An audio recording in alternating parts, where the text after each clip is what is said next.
उस रूप को, चाहे हम बम्बई में रहे, चाहे हम दिल्ली में रहे, चाहे दुनिया के किसी कोने में रहे, चाहे मिथिला में रहे, और चाहे दरभंगा जिला में जो बत्थे ग्राम है जहाँ पर ठाकुर श्री राधा मोहन बिहारी की सुंदर मंदिर है, चाहे कुछ हो जाए, बहुत विलक्षण उनके रूप है महाराज। जो दर्शन किए वो चाहते हैं, कई लोग हमसे कहा कि लगता है इसे अपने साथ ले जाओ। मैंने कहा जरूर जाएंगे, लेकिन अगर ले जाना है तो उनके रूप का निष्ठ हो जाओ। दुनिया के किसी भी कोने में रहो, लाखों अपराध कर लो, वो दंड देने वाले नहीं है, क्योंकि आपने उनकी सुंदर मुस्कान, उसके सुंदर रूप माधुरी को ऐसे रिझा रहे हैं मीरा की तरह। जो विष भी दे दिया तो विष भी अमृत हो गए, क्योंकि हम मेरे तो केवल वही गिरधर गोपाल, दूसरे न कोई। एक रूप माधुरी निष्ठ है लीला, लीला माधुरी, ये चारों मात्र 3 चीज में मिल जाएंगे। जैसे कहा तस्मात् भारत सर्वात्मा भगवान हरिरीश्वरो श्रोतव्य कीर्तितव्यश्च स्मर्तव्यश्च चेक्षताभयम्। 4 चीज को प्राप्त करना है तो इन 3 से मिलेंगे। मार्ग, ये मार्ग है, ये रास्ता है। जैसे हम पंडाल में उपस्थित हुए हैं तो सब अनेक गांव से आए हैं, लेकिन मार्ग, जब हम पंडाल में उपस्थित हो गए हैं तो प्रथम मंदिर से जब चलते हैं तो सीधे एक ही मार्ग बनता है, और जब हम नीचे उतरते हैं गेट से बाहर तो सीधे मुझे मार्ग दिखा देते हैं, यही पंडाल है। तो भगवान सुखदेव जी ने मार्ग, रास्ता दिखा दिया। देखो 3 रास्ता से आप उन 4 निष्ठ हो सकते हैं, और उन चारों निष्ठ में नाम रूप लीला, लीला के चिंतन, जैसे आप रासलीला दर्शन करते हैं, लीला के चिंतन आप अपने घर में परिवार के साथ कहीं भी रहोगे।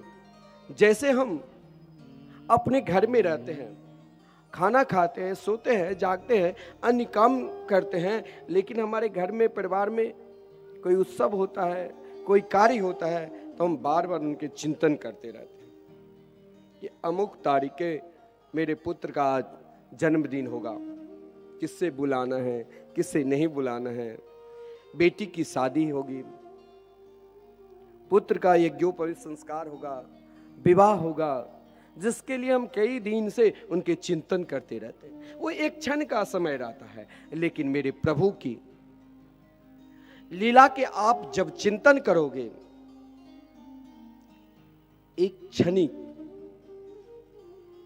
एक क्षण के उत्सव के आप चिंतन करते हैं। कोई सुंदर फिल्म निकला, उसे देखने के लिए हम सोते में पहले ही मॉल में जाऊंगा देखने के लिए, लेकिन वो एक क्षण के सुख है। और जब आप ठाकुर जी के लीला निष्ठ हो जाएंगे तो दुनिया के कहीं भी किसी कोने में रहो, हर पल वृंदावन बिहारी के कोई भी लीला, एक लीला को, एक चिंतन को, हमारे पूज्य सदगुरुदेव कहा करते हैं कि अगर तुम्हें कोई लीला की चिंतन न हो तो कोई बात नहीं, लेकिन वृंदावन के ब्रज रज के उठा लो और उस रज को ऐसा चिंतन कर लो, ऐसा चिंतन कर लो, ऐसा चिंतन कर लो, तो रज में भी, उस मिट्टी में भी आपको 2 रूप दिखाई देंगे, एक श्याम एक गौर। जो एक स्वरूप सदा दो नाम, आनंद की आह्लादनी श्यामा, आह्लादनी के आनंद श्याम। हम लोग वृंदावन जाते हैं सोते हुए, कहीं सत्संग करने के लिए जाऊं, बहुत सारे मंदिर है, मंदिर में दर्शन करूं, लेकिन यदि आपके अंदर लीला निष्ठ है तो मिथिला कुंज में प्रवेश करो, और मिथिला कुंज में आपको चारों चीज मिल जाएंगे। कोई भक्त आश्रम पर आते हैं और हमसे पूछता कि मैं मंदिर जाऊं, मैं कहता हूं मंदिर तो ठाकुर श्री राधा मोहन बिहारी के दर्शन करो, निधिवन। मैंने कहा यही सुंदर बगीचा है, इसमें एक वृक्ष को उतार लो और सोच लो कि यही वृक्ष रात्रि में मेरे ठाकुर प्रियाप्रीतम के नित्य लीला में प्रवेश होकर सहचरी रूप में यही वृक्ष जाता होगा। क्योंकि वृंदावन में जो कुछ है, वृंदावनस्य यत् किंचित तृणगुल्मादिकमपि, वृंदावन में घास पात जड़ चेतन सब ठाकुर जी की लीला में प्रवेश करते हैं। एक वृक्ष को ही अपने हृदय में उतार लो कि देखो इस वृक्ष की डालियां कितनी सुंदर है।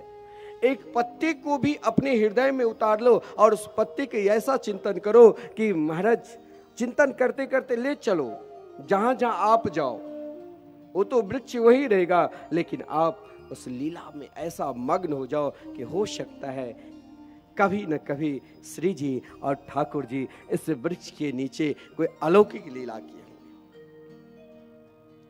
क्योंकि लीला निष्ठ जब प्राणी हो जाते हैं तो जहां भी रहोगे, जिस कोना में रहोगे, घर परिवार के साथ रहोगे, तो ठाकुर जी की लीला अपने आप सामने उत्पन्न हो जाए।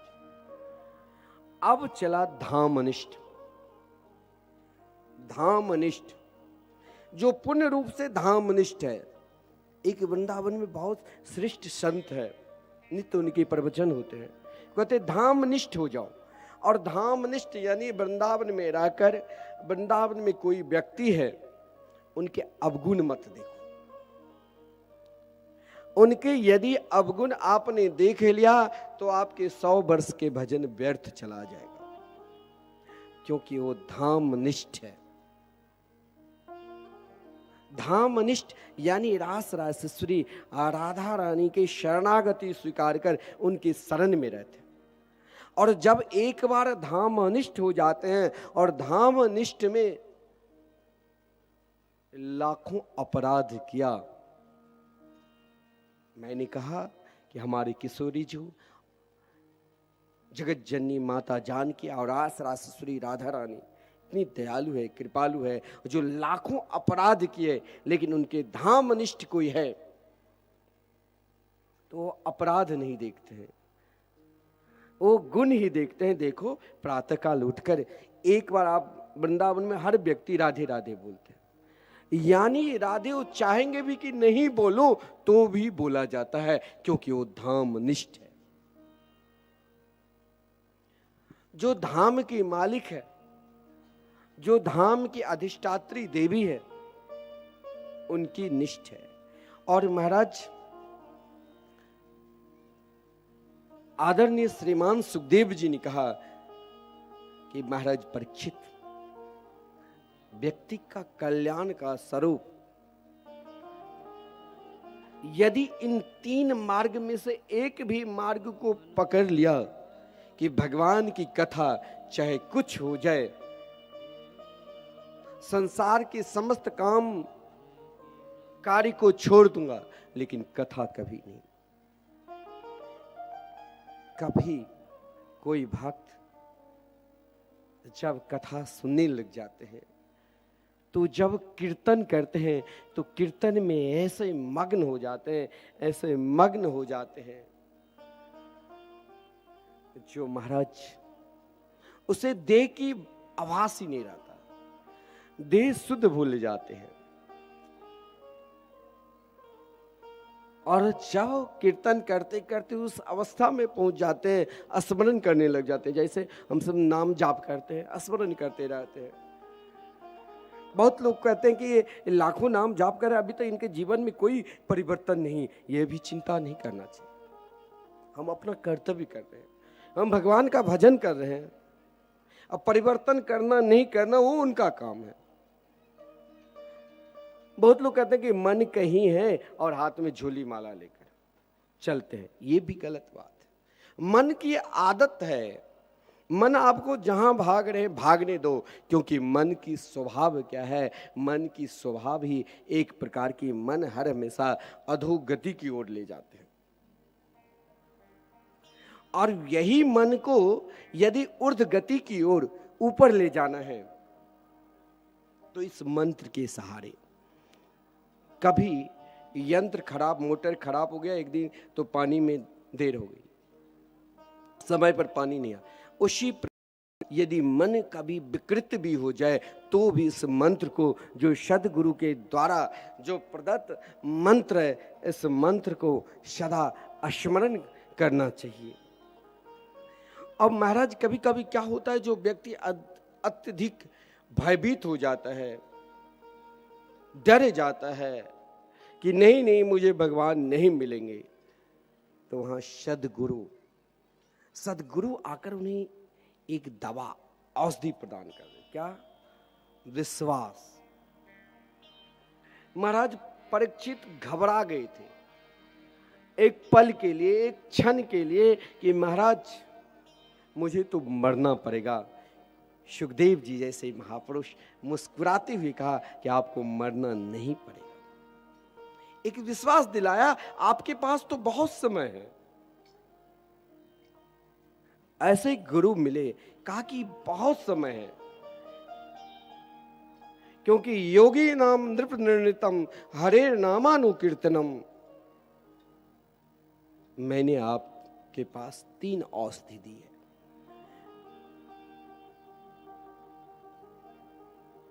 भगवान की कथा, कीर्तन, स्मरण, इनमें से एक को पकड़ लो। अरे आपके पास तो 7 दिन के समय है, लेकिन महाराज खट्वांग विश्वास दिलाया कि घबराना नहीं बेटा, वो मिलेंगे, वो जरूर मिलेंगे।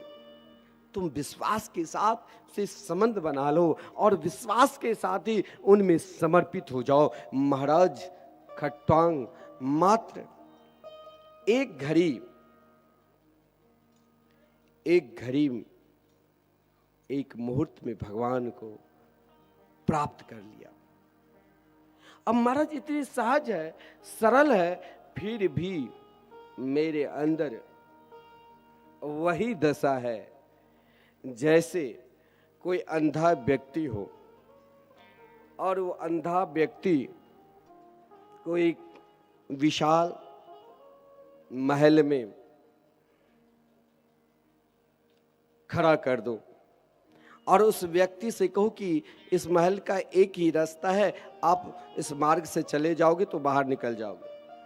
अब वो अंधा व्यक्ति दीवाल के सहारे सहारे सहारे चलते हैं, चलते चलते चलते चलते जब ही वो मुख्य द्वार पर पहुंचता है, उसी समय उसके बाल खुजनाने लग जाते हैं, कहीं से खुजली आ जाती है, फिर आगे बढ़ जाता है, फिर वही दीवाल से घूमते घूमते फिर वहाँ आ जाता है, फिर जब द्वार पर पहुँचता है फिर खुजली आ जाती है, फिर महाराज वहाँ बोलकर फिर दीवाल दूसरे पकड़ लेते हैं।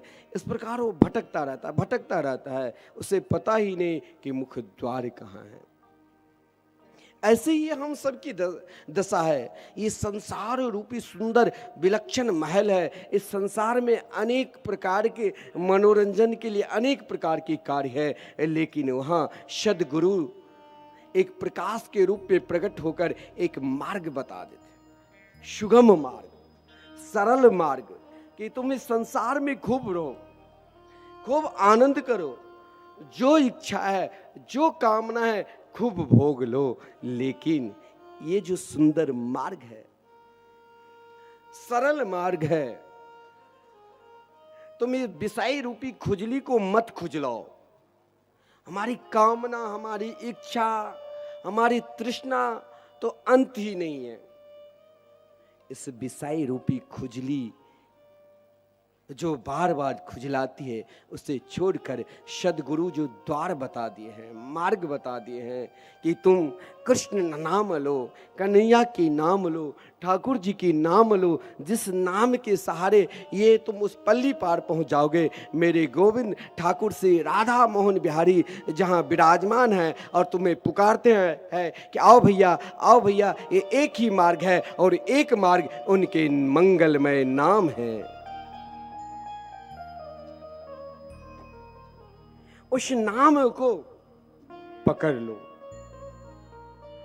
उस नाम के आश्रित हो जाओ। और जब हम नाम के पूर्ण रूप से आश्रित हो जाएंगे, पूर्ण रूप से अपना लेंगे, तो मैं विश्वास के साथ कहता हूं, फिर ये जो हमारे देह का अभिमान है, अपने आप अभिमान जल्दी नष्ट नहीं होता है, अहंकार जल्दी नष्ट नहीं होता है, क्योंकि हर व्यक्ति को चाहिए सम्मान। हर व्यक्ति, महाराज हम बहुत रुपया पैसा वाले हैं तो हमें अधिक सम्मान मिले, हम उससे कम हैं तो मुझे और भी सम्मान मिले, सब चाहते हैं मुझे सम्मान मिले। लेकिन जो कन्हैया के प्रेमी हैं, जो कृष्ण प्रेम में सदा गोता लगाते हैं, जिसके जीवन में एक श्रेष्ठ अमृत मिल गया है, उसे फिर कुछ चाहिए नहीं। लेकिन महाराज ये सब कुछ चाहिए, सम्मान। एक दृष्टांत है कि हम मनुष्य हैं, और यदि मनुष्य अपने देह से कभी अभिमान कर लेता है और देह का अभिमान करता है तो परमात्मा के नजदीक पहुंच ही नहीं सकते हैं, परमात्मा के पास जा ही नहीं सकते हैं, क्योंकि हमारे पास एक ही धर्म बचा है, वो कोई संत महापुरुष सदगुरु की शरण में जाकर श्री कृष्ण नाम की गोता लगावे, उनके नाम निष्ठ हो जाए। क्योंकि एक दृष्टांत है, एक बार समस्त जीवात्मा, जिसमें द्विपाद मनुष्य को कहते हैं, पशुओं ने आयोजन किया, सबको बुलाए कि इस संसार में सब जन्म लिया है, अधिकार सबके बराबर है, लेकिन श्रेष्ठ कौन है? तो एक सिंहासन बना दिया कि जो आज सर्वश्रेष्ठ माने जाएंगे उसी को इस सिंहासन पर बैठाऊंगा।